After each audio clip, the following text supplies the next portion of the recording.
Let me just take you guys in. How beautiful.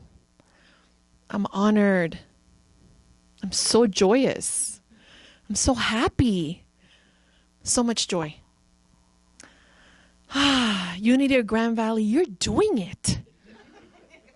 You're doing it. I mean, I have been around so many Unity churches speaking, and I can feel the love. I can feel the willingness. I can feel the openness of just being and doing and trusting. So congrats to the board. Congrats to every single one of you. And the music is amazing. The messages, hello. I can't get over it. You guys, just amazing. And that's one of the reasons why I wanted to come here, was because I had gotten a beautiful letter from Susan. Is she here? I haven't seen her. She's maybe here in spirit. Susan, send you my love.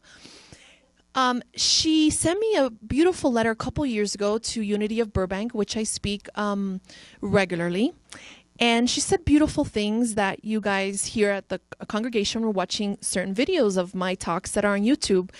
And I was just so humbled and so honored and felt such joy when I received that letter. And I had the inspiration the year after when my assistant was working on booking me on speaking around the world. I said, you know, I remember this church, Unity of Grand Valley, and I got this wonderful letter from them, and I want to go there. It's time that they see me live in person. It's time they see me live. It's like when I was boxing announcing in the red corner, weighing 100, right? It's like, let's experience. There's something about being live. There's something about the connection, you know, and the internet is such a beautiful space because we get to have access to many things, but there's something to be said about a bunch of beautiful souls joining together to remember truth. There's just something about that that's so powerful. And I'm so excited about what we collectively have come together to join in this curriculum, in this moment, and all the good that's going to come from this meeting. And I can hardly wait to see what's going to come through, because I have no idea.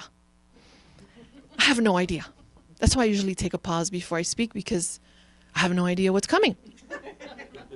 And it's such a beautiful thing, because it's just a testimony of trust, of allowing Spirit to move through, of what's needed today to be expressed through me, so that we can all wake up collectively to the truth of love and happiness that we are. The time has come. The time has come. And before I get to that, I love to start with an affirmation. Unity's all about affirmations. Myrtle Fillmore healed herself through affirmations, affirmative prayer. So this is one of my favorite ones. So we'll say it all together. I am so amazing. I am so amazing. I can't take it. We're going to be laughing a lot today. We have enough suffering out there with this cuckoo world, right? It's here, we're going to laugh. And maybe cry and heal, right? So it's funny, right, how we say, I'm so amazing, I can't take it, and we laugh, and it's so true.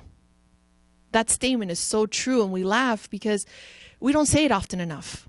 We don't claim that I am often enough. You know, I am so amazing, I can't take it. I am resilient. I am beautiful. I am love. I am trusting. And we don't say these things because we forget, and we believe in this world of what Course in Miracles calls duality, the separation, and we believe in those limiting thoughts. And what comes to mind is Charles Fillmore's, actually Unity's, but they created it, five basic principles. And number 3 is co-creating with God your thoughts. And with God, you create thoughts that are aligned to truth, aligned to love. And this month is all about, there's 12 powers at Unity, and this month is all about elimination, which means release. And going through life right now, I always bring my own personal life into my talks, into my experiences, because why not? You know, I always say authenticity is sexy, and yes, I'm going to call it how it is, right? So I've been going through some challenges right now, and it's very uncomfortable. I had a baby less than 2 years ago. I also got married. I'm technically a spiritual entrepreneur and living speaking worldwide. And there's a lot of supposedly challenges that come through that, and I'm learning how to balance it all. And I remember after having my son, 6 months after, I remember giving me the permission to be all over the place. I gave myself that permission. And I hope that you guys do too. Because sometimes we're going to go through stuff in life, and it's okay to be all over the place. And it's okay not to have it together and to be happy. Right? And it's funny because I'm coming up here to speak about happiness. And if I could be really honest, my happiness is not at a 10 right now in my life. I'm working through some stuff. And Julianne and I were talking about that this morning. I'm just marinating with something, and it's super uncomfortable. But it's good stuff, but it's uncomfortable. And the recognition that everything's working for me, because I always say that in my talks, it's like everything's working for you, no matter what it is. It's hard to swallow that because it's hard and it feels super uncomfortable. So it's working for me. I don't know, right? Because this doesn't feel good. This doesn't feel good, right? It's very uncomfortable. So I want to go to this whole subject of release, and I've recognized through my own release process that I can't release until I process. I can't eliminate until I feel, until I really feel and acknowledge and take responsibility for what I'm going through. I can't release it. So we can't go straight to I want to release this, because there's a process, transmutation that has to occur. And that's the first step. The first step is that big willingness to want to look at your stuff, to take responsibility. The Course in Miracles teaches us all about not being a victim of the world that you see, and to take that responsibility. So if you're not taking that responsibility, you can't release it because you feel there's nothing wrong. The other person's wrong, right? So you can't release anything.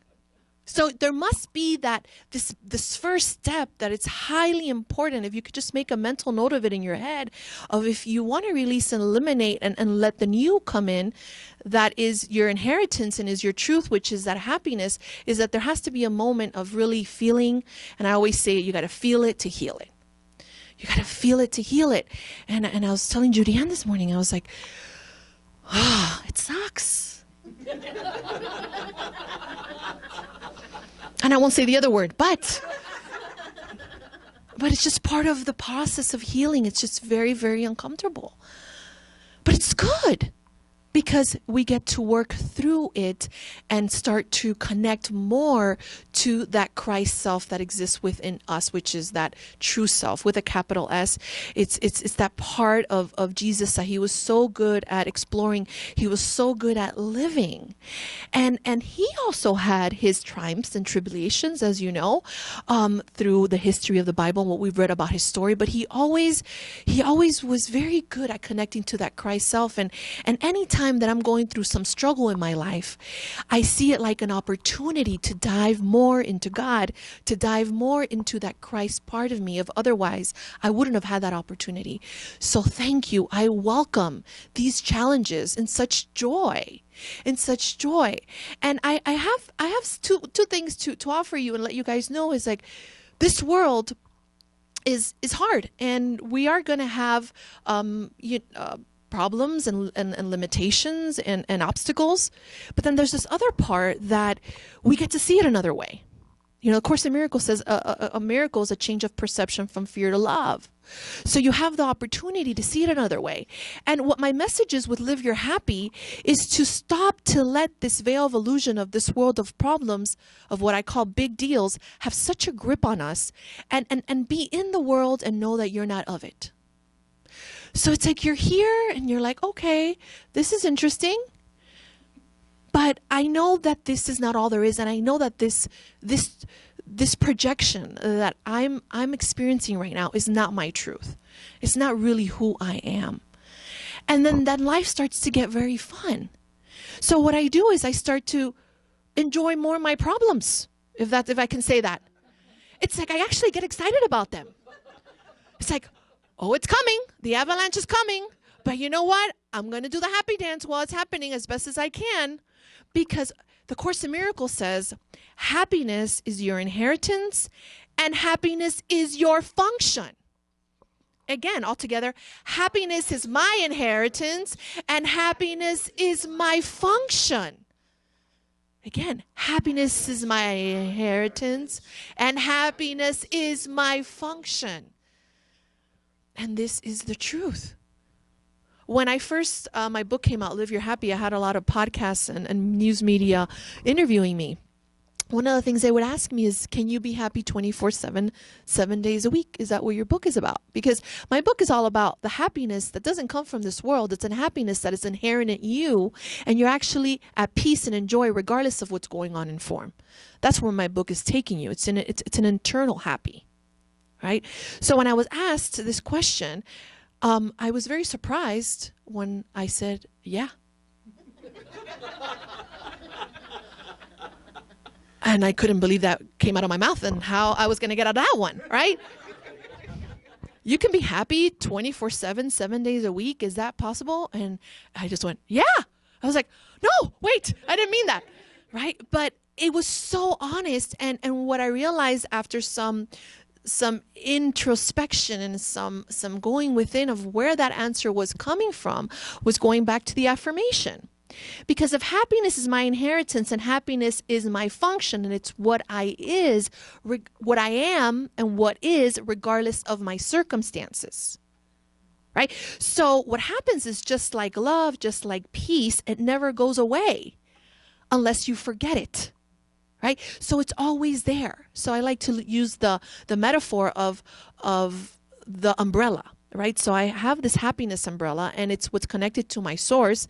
It's connected to that one mind of God. It's connected to that Christ self of where I always am, and I've never left my Father. And then sometimes I forget. So I just start hanging out somewhere else, not under the umbrella. I start hanging out under my cuckoo thoughts. Right? My cuckoo thoughts that, talk a lot of caca. And I'm sure you guys know what that is. So there I am in this delusion. I like the way you laugh. In this delusion. I know you've probably never heard a reverend say caca before, but it's the first time for everything. The time has come. So you have like these beautiful, not non-beautiful, actually the beautiful ones are over there, but these non-beautiful thoughts of ego thoughts that are running the show in this space, and you've simply fallen asleep. We've simply forgotten who we are for a hot second. I like to say a hot second. Sometimes it feels like more than a second, but a hot second of where we've forgotten who we are, but it doesn't mean we've left our source. And it doesn't mean that our happiness is gone, because our happiness is indwelling in us. It's our birthright. It's natural. It's actually very natural. So what happens is that we forget, and then what we do is that we come back. And we forget, and we come back. And doesn't that feel like life? Right? So you forget who you are, you believe in your problems, you believe in your big deals, you're totally transed out, life totally, is caca, right? Sorry again. It's like, you've lost your mind, but then you remember again, right? And what it takes to come back to source is willingness. Is the willingness to not be a victim of this, and to realize that what you're valuing and the thoughts that you're valuing at this moment are not thoughts that are co-created with God. They're thoughts that are separated from God. So what you need to do is start to begin to realize, wait a second, this doesn't feel good. You have every right to say, stop it. You have every right to get off that unhappy train. You have every right to say, stop it. This stops here. And that takes big willingness. The Course in Miracles says, all you need is a little bit of willingness and miracles happen. Well, I changed it in my book and I said big willingness. Why? Because it seems like I need some big kahuna willingness, because this is just crazy, right? So I need that big willingness. And when we have that big willingness to say, hey, you know what? I'm choosing to be victim right now. It's that sense of responsibility of my perception, of my experience, of that, because I am the cause and the effect is out there. So I'm causing this in one way, my experience. Now, people get confused. They're like, well, did I cause this marriage to end? Did I cause this? Did I sabotage this? Well, I don't like to go there, because things are going to happen in our curriculum. But what the Course in Miracles is teaching us, and what Unity is teaching us also, is that we can have our experience. We can choose the experience. So the cause is here, the effect is here, but you can experience the effect in the way that you choose. So you can experience it through responsibility. and being, hey, you know what? I'm not a victim of this. I'm responsible. And that's what's been really helping me right now in this space that I'm in right now of transition, of taking responsibility of whatever's happening in my life that's distressing me or it's not aligned to happiness is in a way thoughts that I'm valuing. Because when I'm valuing thoughts with God, I'm happy. I'm doing the happy dance. Right? But when I forget, what happens is that I'm in this space of duality. I'm in this space of separation. I'm not under the happy umbrella. So that's how we can be happy 24/7, 7 days a week, is the recognition that your happiness never goes away. Now, what's interesting here is that what I'm saying now is that why can't we have the opposite of what the world has taught us? So the world has taught us that suffering is normal, that it being hard is normal, that having health issues is normal, that, you could tell somebody, hey, can you be depressed for 7 days, 24 hours a day? People would say, yes, right? That's normal. But if you say happiness 24 hours a day, 7 days a week, it's not normal. So my message as a leader, my message as a minister and a reverend and showing up for everybody is the time has come for opposite day. The time has come for the opposite of what we've learned, of what we've been taught, that we're limited, that we're lacking, that hard is normal when easy is normal. I've experienced so many miracles in my life of things that are just easy. I just went to a book tour, which Deb just mentioned, in Mexico. And it was an 11-day tour, and I did 6 events. And I went there, and I didn't know anybody. They planned this tour for me. I stayed in unknown houses. I didn't know who I was meeting and who I was staying with, and just trusted. And that was my calling. And it was easy. You would think such a trip would have some sort of, and it was simple. It was simple because of my decision for it to be simple. My decision to co-create my thoughts with God and say, God, I am so safe. I am so whole. Who I'm meant to meet. It will be a divine experience. I remember the day before I left to Mexico, I was thinking, I really want to work out and I would really love to, be in alignment to eating just because of my energy level on such a big tour. And who I was staying with, the beautiful lady I was staying with, Kati, comes to my door before the night ends and she says, hey, tomorrow I'm going to go to the gym. And guess what? I have a trainer. If you want, he can train you. I was like, yeah, let's do that. So it's so interesting how we set up our experiences. And I even called somebody into my life to take me to the gym and to give me a trainer. For 2 days, I had a personal trainer. 2 days, I had a personal trainer. I was working out while I was in Mexico. Right? And it's just a symbol of that strength. When you go to the gym, it's a symbol of that strength of getting out of my own way. That's why the subtext of my book is get out of your own way to experience the love within. We need to get out of our own way. So the first thing is you got to take that responsibility. So you got to take the responsibility for your thoughts. You got to take responsibility of the victimization you're having, and then you have to go ahead and go back. That starts to bring you back to the umbrella. But there's a journey. How many of you guys felt that? It's like you're hanging out there in misery for so long. You're like, when am I going to get back? And then you feel good one day. You're like, oh, finally. And then the next day you feel like it's like a roller coaster. But I feel that when you're living, you're happy, that starts to dissipate more. It's like there's more of an even keel of balance, of happiness, of joy, because you're connected more to your source, and that's up to you. I know now when I get sad or uncomfortable, I'm like, wow, I haven't experienced this in so long. It's because of the work that I've done. So it takes something. And what I say to you all is that the time has come to get to work. The time has come to get to work. That's why it's called Live Your Happy. It's living in responsibility. Living in, you're not a victim of the world that you see. It's living every day from the morning you wake up to at night is the consciousness of, am I choosing thoughts of love or fear? And knowing that you're the decision maker and deciding every single second, every single moment your experience.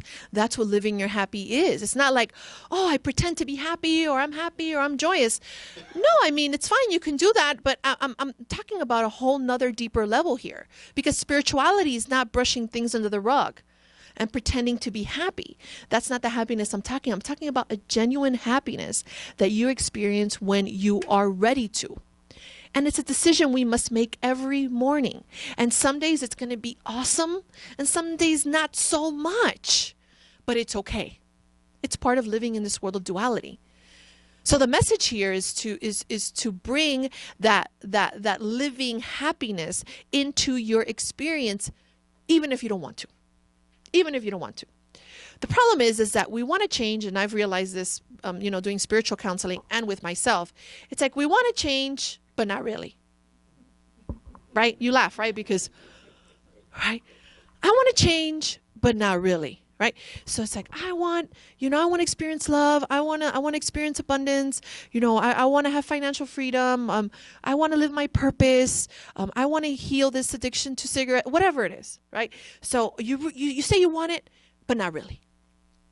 And you have to get honest about that pause, that but. That's a sense of responsibility of there's something there that you are still making an exception. You're still making an excuse. What is that for you? Right? Mine right now is my blind spot and but I don't want to heal is that I still want to be a victim. I still want to experience that something's being done to me. My husband, so, right? That was funny. We got that on camera. Right? 2 cameras, yes. Exactly. He's not here. Yeah. So it's that I feel it's that blind spot for me. It's like, that's my but. It's like, oh yeah, I want to experience happiness in my relationship. I want to experience love in my relationship. I don't want to feel my abandonment issues, that I've gone through that are coming up right now. No, I don't want to take responsibility right now. And that is my but. So I'm saying I want this, but I don't want to take responsibility. So what is that for you? What is that but for you in your life right now?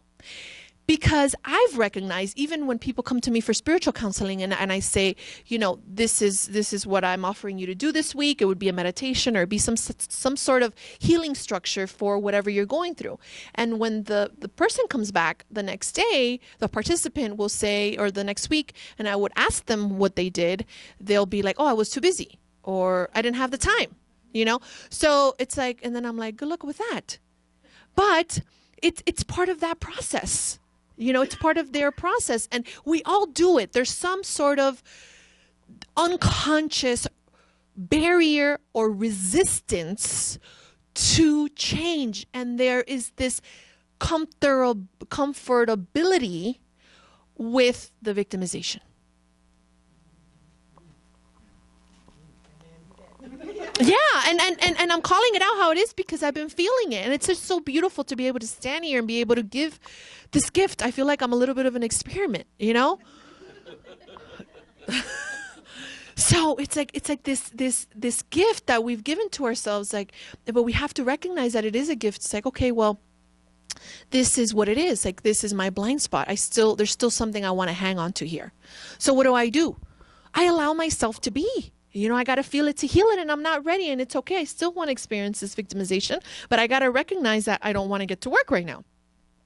But the truth is I do, I'm just saying that. But the truth is I really, really do. I woke up this morning very, very determined to do that with meditation, with yoga work. I went for a walk with Judy Ann. We had a good talk. It was like, no, I am willing to do this, and it'll come, and the lightness and the flower will bloom in time. Is what it feels like. So we need to recognize that blind spot for us. What is that for you this morning? What is that but? It's like, I really want to be in a relationship, but I still want to feel worthy, or I really want to feel abundance or have abundance in my life, but I want to worry about money. There's no alignment there. There has to be, I am love and I am love. I am abundance.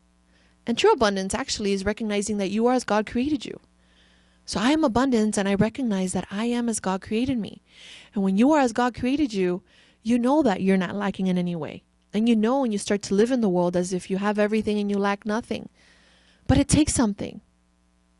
Do you think it's easy for me sometimes to step up and do workshops or to speak up here in public and not be happy at a 10? No, it's not.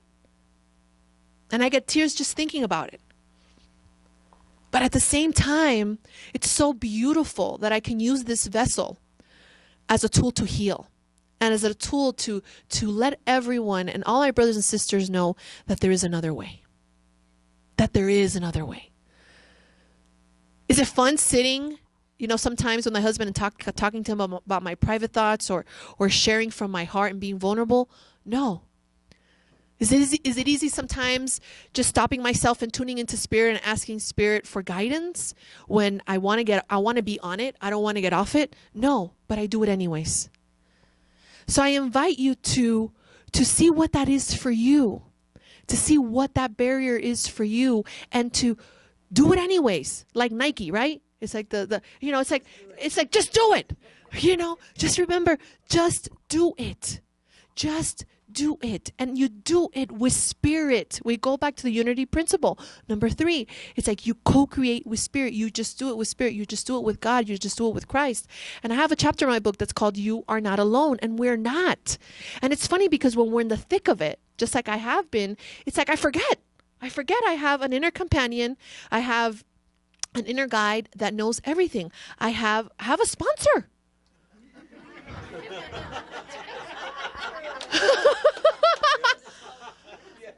I know. Yeah. I have a sponsor because I'm addicted. I'm addicted to my caca. I'm addicted, right? So we're addicted to this limited thinking, and I need my sponsor. I need my sponsor. So I need to ask for help because I can't do it alone. And when I try to do it alone, I just spiral downward. So I ask for help consistently. Spirit, I give you over these thoughts. I give you over these limiting thoughts. I give you over this victimization thought. I give you over what I think I need. And you know what? I don't know anything. I give it to you. You judge this for me because I don't know anything. Listen, guys, when we're in our insanity, we really don't know anything. So I advise you not to even try to do anything.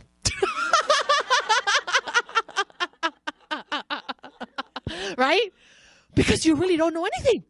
You're so lost in it. And what's going to give you that, what's going to fill that is those limiting thoughts.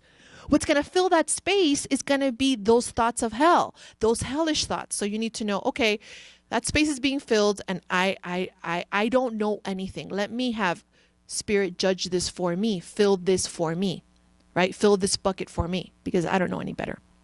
So the first step is, and I'll wrap it up here. We have, I don't know how much time we have because I didn't ask you guys how long I had, but I have some little, okay, good. So you guys let me know when time is coming. So the first step is to take that responsibility. So we're talking about how to be able to release, right? So we can't release until we take that responsibility. And then the second step is that you want, when you take that responsibility, you want to start to process these feelings. So I wanted to ask if any of you are going through a funky time right now. Are you guys going through a funky time right now? Who's going through a funky time? Higher your hand. Who's going through some funky? I love it. Yeah, just like you're not happy at a 10. There's something going on. How many of you, had a funky time like 2 months ago? All right. How many of you have had a funky time throughout this year? Like just some offness, you're not experiencing your 10. You're really believing your problems. You're really believing your big deals, and you're suffering a lot, right? Who has had like a weird funky time for like the past couple of years? Thank God I'm not alone. Just kidding. Right? So it's like there's something to be said about putting your hand up and just saying that. Because the ego likes to have private thoughts and doesn't like to be exposed, and it likes to pretend everything's fine, especially if we're spiritual. So we go to Unity, we're course students, and we're supposed to have it together, and we're doing our lessons, and we're doing kumbaya, ha ha ha, and everything is supposed to be fine. Everything is supposed to be fine and dandy, right? So, everything's fine. I'm fine, right? So what we need to do is start to be honest, about it, because true spirituality is authenticity. Like I always say, and I said earlier, authenticity is sexy, JC, right? It's just she's so authentic up there, it's like that authenticity. It blows my mind, because when we start to expose ourselves, hey, you know what? Like there's nothing more beautiful than me just saying, hey, you know what?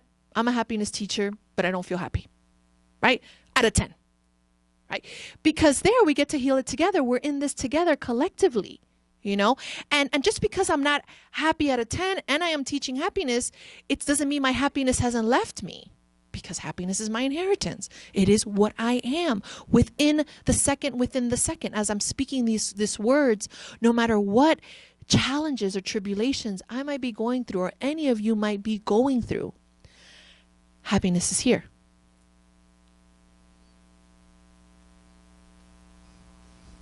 In the stillness. Between the words. You feel it? I feel it. It doesn't leave me. It's here.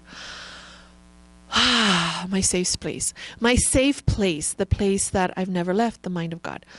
I'm here. I've arrived. And we can live in that space consistently if we are motivated and have the willingness to take responsibility and practice. And today I'll be going over that in my workshop. The fourth step to listening to your higher self and living your happy is practice. It's the willingness to want to practice daily, even if you don't want to.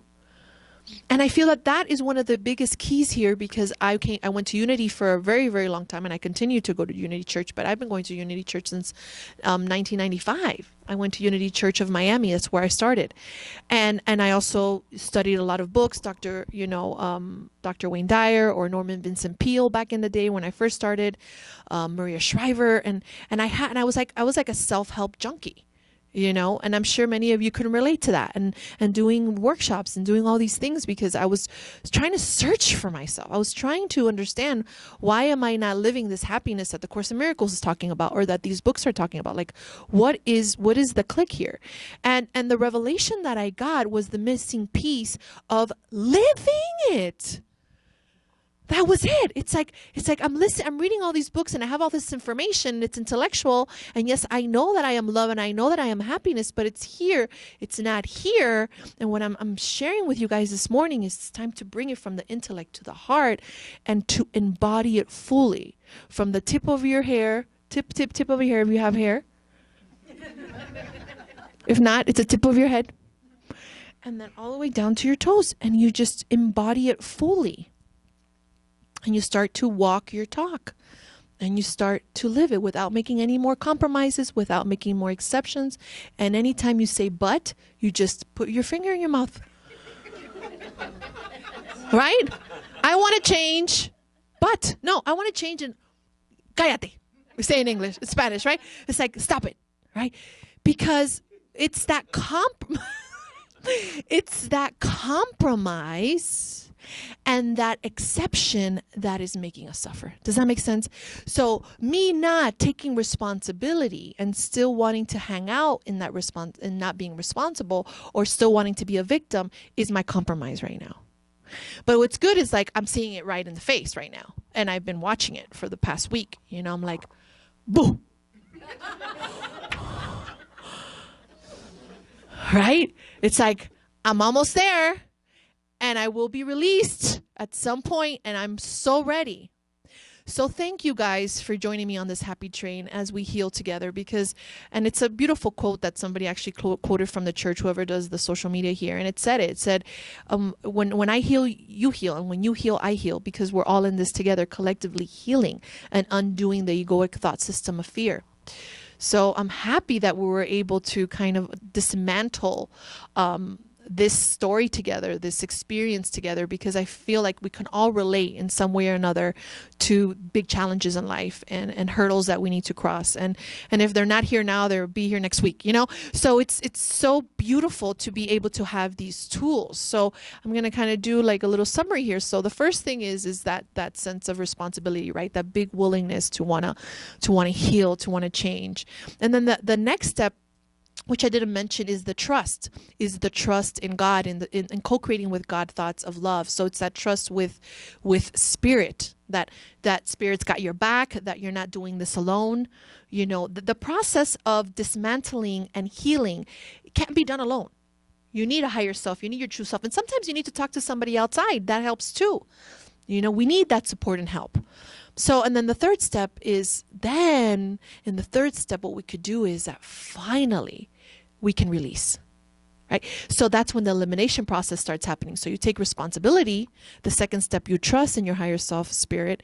And then the third step, then you're ready to release it with spirit. You're ready to release these limiting thoughts. You're ready to release the value that you've given these limiting thoughts, these unhappy thoughts. You're ready to release them because you've gone through the transmutation process, the process of healing that. So then you start to release them, but you can't release them without taking that responsibility first. You can't release them while you're still in that victimization. You know, there has to be that responsibility aspect. So you release that. So what happens is that when you release, it's like you allow space in your mind for truth. Right? So it's like a garden, and you have these garden of flowers, right? And for there to be space for those flowers to bloom, there needs to be taken out some weeds, because the weeds don't give space. So there's like all this clutter. So what we need to do is to start to, we release by letting go of those weeds in our minds, those limited thinking, you know, those thoughts that somebody told you when you were young you weren't good enough, and you still believe it to this day, or the doctor has told you that there's something in your body that's not functioning correctly, you know, some cells in your body are not functioning correctly. You know, what you do is that you take out that weed and you bring in a beautiful, beautiful flower, and you remember, hey, wait a second. I'm a divine child of God, and I have other perfect cells in my body that are working perfectly well, that are going to shine the light on this darkness. And I am healthy. I have vitality. I am healed. So it's that time to just, you kind of, it's like a bow and arrow. And I discussed this right at the end of my chapter of my book. It's like this bow and arrow of just going within, of just, you have that arrow, and your goal is peace. Your goal is the happiness. But you need to what? You need to bring the bow and arrow in. And sometimes what happens is that the bow is kind of pinching you a little bit, right? So it's a little uncomfortable. And that's the process of that transformation. It's like, oh my God, this hurts. You know, this is super uncomfortable. But then what you do is that with trust, as you pull in, you pull back with spirit, knowing that all is well, knowing that you are loved, knowing that everything is in divine order, knowing that everything is working for you. You pull back and knowing that every other cells of your body are working perfectly well. You pull back knowing that you can never truly be abandoned, that you're whole and one with God. You pull back knowing that you are sufficient. You pull back knowing that you are so amazing you can't take it. You pull back knowing all these things. You pull back into that vortex of love, pulling back, and you go ahead and you remember your truth, and then you release. So then you release and you let go. You release and let go all that no longer serves. And then you're like, okay, bye. Let's pray. So let's take a deep breath here. And I invite you to put your hand on your heart. And we are just so grateful and thankful this morning for the opportunity to join here at Unity of Grand Valley. What a beautiful sanctuary of love. And how we've all collectively just made this divine appointment together to heal our minds, to remember our truth, to remember our happiness, to remember that it's in our inheritance. And at this time, we invite Spirit in, as whatever was said in this talk has in some way eliminated some of the darkness, some of the hurt, some of whatever anybody might be going through this morning. Or we know that God is here. We know that we are guided and we're loved and provided for. We pray and know as we walk out of these doors later that we bring this happiness with us, and we walk out these doors taking responsibility, letting go more of the victimization, and with the recognition and living, forgiving even if we don't want to. And we step out knowing that we have everything and we lack nothing. Thank you, God. The time has come, and we're here, and we are ready. Amen. I love you guys. Thank you. Thank you, thank you, thank you, thank you, thank you. I'll see you later for a workshop. This was just a sneak peek. What's coming? Oh, my goodness. So it's at 1:30. We're going to have some snacks. Deb and also Judy Ann made some vegetables and some cheese and crackers. Is it okay for me to say that? Okay, so we're going to have food. And then I said it's okay to say, and I've already said it, so that's funny.